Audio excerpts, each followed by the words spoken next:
speculative fiction that imagines a future powered by renewable energy sources. But what makes it different from other types of post-apocalyptic stories? I mean, we've all read or seen movies where society has been significantly changed by some sort of environmental disaster.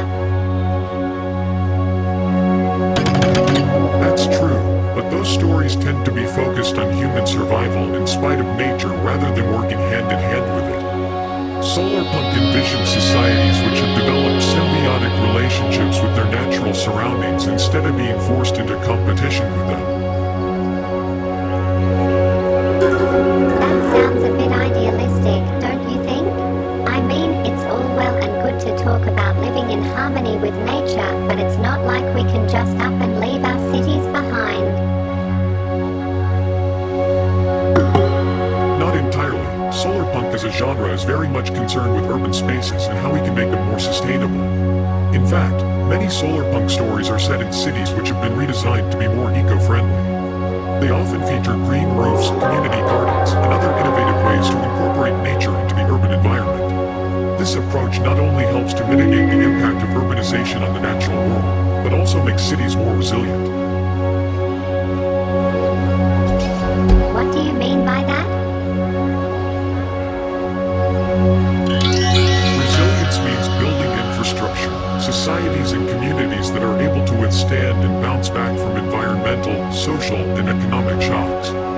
For example, a solarpunk community might invest in local food systems, such as community gardens and farmers markets, to ensure that they have access to fresh produce even in the event of a disruption to the global food supply chain.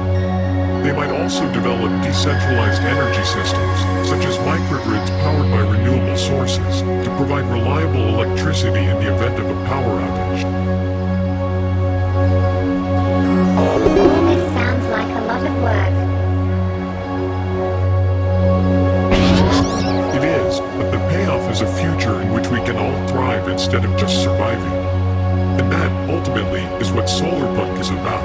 But it's not just about the environment. Solarpunk is also about social justice. In many ways, it can be seen as a response to the growing inequality in our society. It imagines a future in which we have restored the balance between people and nature, and in which we have created a more just and equitable world for all. But how do we get there? That's the question, isn't it? How do we create a future that is both environmentally sustainable and socially just? I don't have all the answers, but I believe that solarpunk offers us a place to start. Imagine a world in which we use technology to enhance nature rather than destroying it. Imagine a world in which we live in harmony with our surroundings. Imagine a world in which we have created a more just and equitable society for all. It sounds like a utopia. Perhaps, but it's a utopia that we can strive towards. Solarpunk is about hope, not only for the environment, but for our society as well. It's about believing that a better future is possible and taking steps towards making that future a reality. I don't see how we can have a society that is both sustainable and just. It seems like one always comes at the expense of the other. That doesn't have to be true.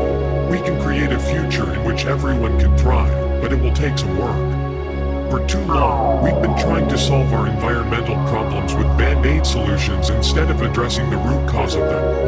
Solarpunk offers us a chance to do things differently, to build something better from the ground up. I'm still not convinced. It all sounds very idealistic to me. And even if we could create this utopia, what makes you think that it would be sustainable? Wouldn't we just end up back in the same situation as we are now, with an unequal society and a damaged environment? That's a fair point, but I believe that Solarpunk offers us a way to avoid those pitfalls. For one thing, Solarpunk encourages the use of renewable energy sources like solar, wind, or geothermal, and the development of sustainable technologies, as well as reduction of consumption overall. This can help reduce our reliance on finite resources and minimize the environmental damage caused by hyperproduction and overconsumption. In addition, as I have told you, rather than having centrally controlled economies, Solarpunk envisions communities which are self-sufficient and which produce what they need locally. This reduces both inequality and environmental impact by keeping resources within communities where they can be used more efficiently. But how do you prevent people from taking advantage of others under such circumstances?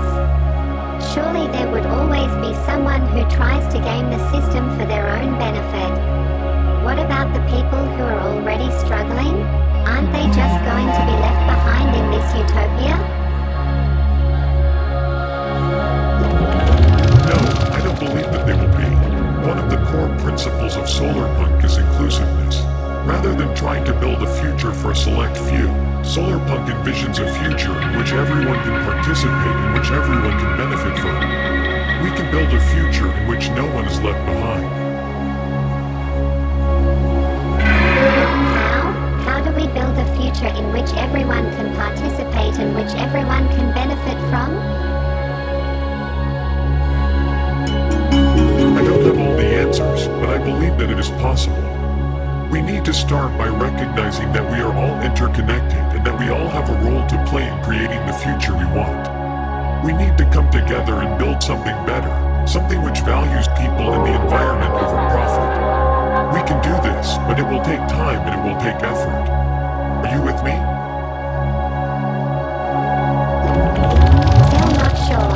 It all sounds very idealistic to me. That's because it is. But remember, we're talking about the future here. And the future is always full of possibilities.